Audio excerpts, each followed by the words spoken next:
Hello, good morning from Sapa. Charing, kasi energy. Ayan, so we're already here in Sapa. Ano ba? Ano bang chika ko?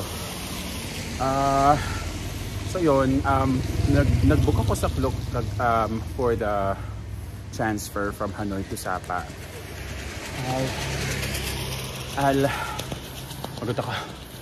I guess I will just create different content in terms of my experience sa mga nabook kong accommodation, tours, mga local mga transfers, ganyan. Yun. For now, papunta ako sa Sun Plaza ba yun? Sun Plaza, Sapa Station, para i-check. Kasi I'm really not sure kung ipopush ko pa yung fancy pan. Kasi, guys, as you can see naman sa background, diba? Sobrang foggy niya. So, inisip ko kung magpa-fancy pan ako, kung wala rin naman ako makita. So, sayang lang. Although, since nandito na rin naman ako, I don't know, nagdadalawag isip ako ipopush ko pa ba o hindi.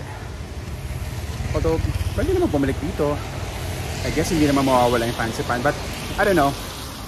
I'll let you know kung ipopush ko pa. But going there, it takes about mga less than 30 minutes daw, sabi sa Google Maps. So,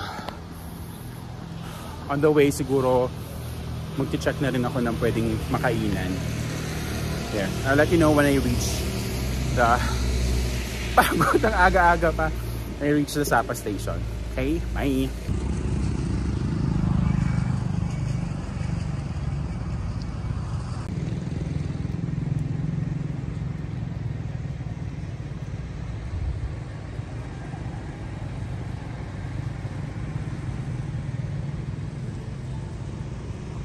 Guys, kung pupunta kayo ng Alpine Coaster, meron silang parang booth dito. Yan. So, just look for this building. Nasa baba lang siya. And it's actually just near, ito yung landmark na yung Globe. Yung PAMO location ng Sapa. And so, it's just right here. Okay? May free shuttle sila.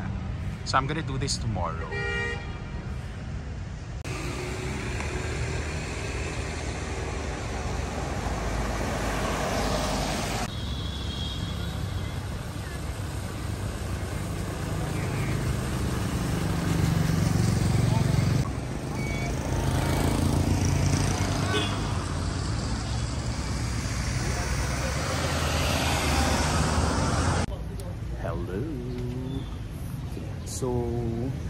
So yun, I decided na not to go na sa fancy pan. Nag-contemplate talaga ako ng malala. Sabi ko, ano ba, pupush ko ba? Ganyan. Kasi kung ipupush ko siya, bali ang magiging yung binayaran ko na lang would be the experience na sumakay sa funicular, dun sa cable car, as in the experience na talaga ng pagsakay sa mga ganun, sa funicular, sa cable car, tsaka sa yung monorail na paakyat, ganun. Well, na-experience ko na naman na yun. Diba? Pero yun lang talaga. Mag-trek ka, mapapagod ka, pero wala ka talaga makikita dun for sure. Kasi tingnan nyo naman, hindi naman kung gano'ng kapagod. Diba? So, I don't know. Siguro, I guess, this is a reason para bumalik ulit ng Sapa. Diba? Honestly, kaya naman ako nagpunta dito sa Sapa because gusto ko talaga may experience yung lamig. And yan, na-experience ko na siya ngayon. So there. Yeah, that's okay. A decision need to be made. Yeah. So I've decided not to go sa fancy pan. So I think magpo-food trip na lang tayo ngayon. Magpo-food trip na lang ako. That's it. Later. So ayan. Makikita nyo naman siguro, di ba? Makikita mong success ka eh. Charing. Di ba? So kung pupunta kayo dito sa, kung gusto niyo talaga makita at may experience at talagang mabonggahan sa Pansipan, you have to make sure na hindi kayo pupunta ng winter or January at least for unlike dito sa experience ko, diba? Kasi wala talaga kayo makikita. Although ako naman talaga, admittedly, pumunta ako ng Pansipan for the lamig, for the fog, for the winter. Yun talaga yung pakay ko. So but if Pansipan is really your thing and you really want to experience it for its full glory, I guess humanap kayo ng panahon. Wag January definitely kasi it's foggy. Or humanap kayo ng sure na panahon, like siguro summer or spring, fall, gano'n. Alright?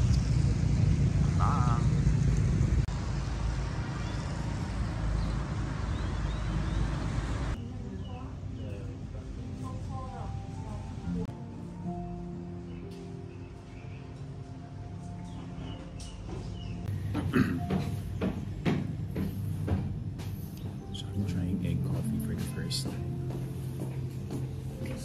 Thank you. Thanks. So yun, sinunod na yung food. I'm having egg coffee for the first time here in Sapa. Hindi ko siya na-try sa Hanoi, but I'm trying it here sa Sapa. Actually, natitikman ko na siya. It's actually good. Matamis siya. Masarap naman siya. Kasi tinanong ko yung sister ko kung how's the egg ko, pinalansahan sila, and I also heard someone, basta may mga nagsasabi rin na nalalansahan sila. Pero on the other hand, nakakakita rin naman ako na okay din naman daw sa kanila yung egg coffee. For me, yeah, masarap siya. At least for my experience dito sa The Gecko Cafe. So, there. Okay siya for me. Masarap.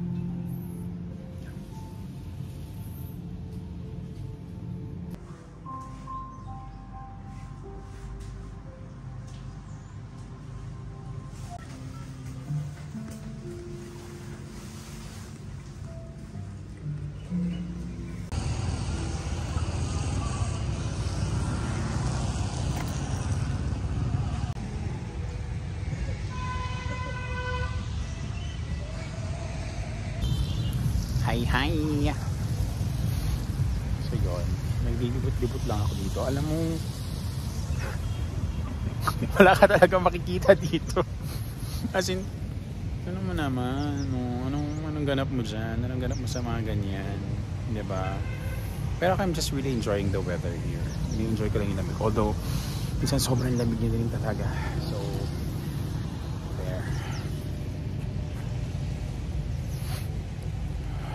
super cold, and yeah, it's super foggy. So I think good decision na rin na hindi ko tinuloy yung Pansipan because alam kong wala rin ako makikita doon eh. As in, wala talaga. So yun nga, tingnan mo yung mga dadaanan dito, diba? It's giving Taylor Swift folklore. Ganyan ang peg niya dito. Yun, so I guess for today I'm just gonna go around the city, the province. I'm just gonna go around and see what I can find. Baka bumili ng mga pasalubong, ganyan, mga coffee, and try restaurants. Siguro na lang ang peg ko for today. Alrighty, I'll see you later.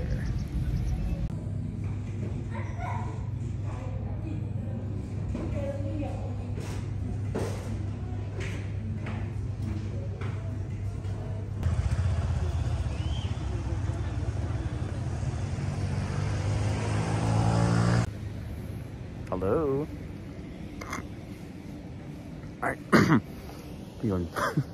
Nakakatawa tong araw na to. Well, I think deserve ko naman tong pahingang to dahil nga for the past few days, ilang araw na rin ako nagkukukuda or ilang araw na rin ako trekking, walking, hiking, puro mga ganun ng ko. Excited ako. So at least now, pahinga na ako. I finally got my rest.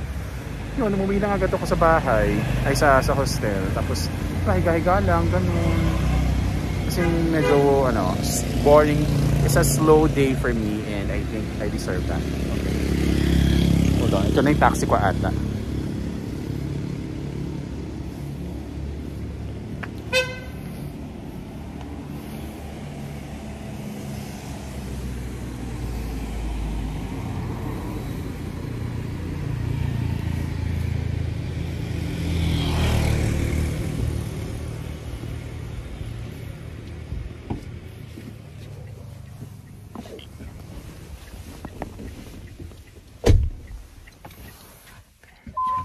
Kasi na ako. Just gonna go to the city center and then yun, humanap ako na makakain. Yun lang naman. Sige, I'll update you guys.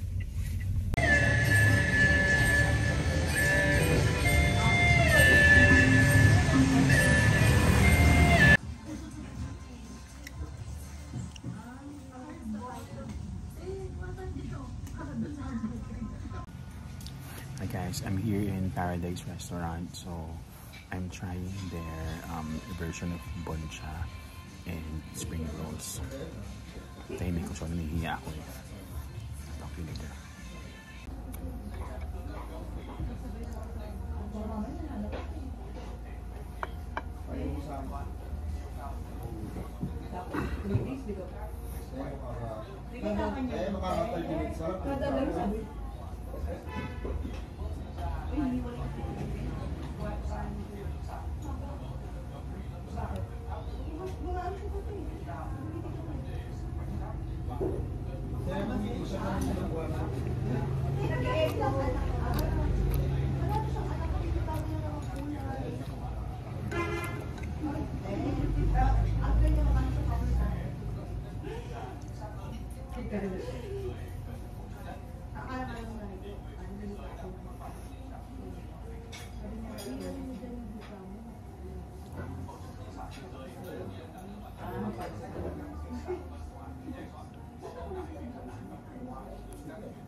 Yeah.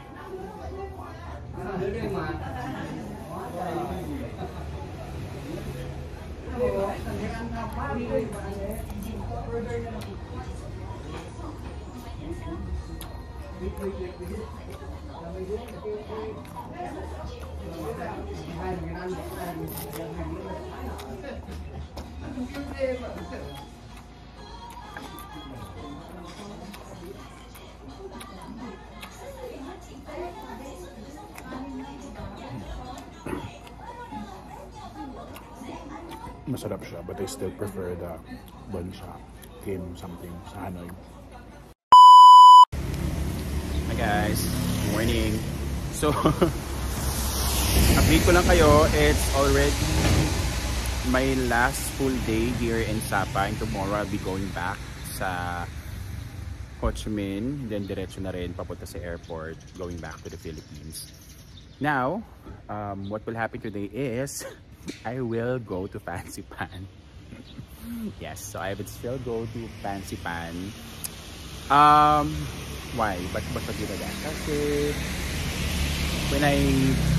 baka hapon ayoko na, sabi ko talaga ayoko na mag-Fancy Pan kasi nga tingin ko wala rin naman ako makikita in everything, ganyan.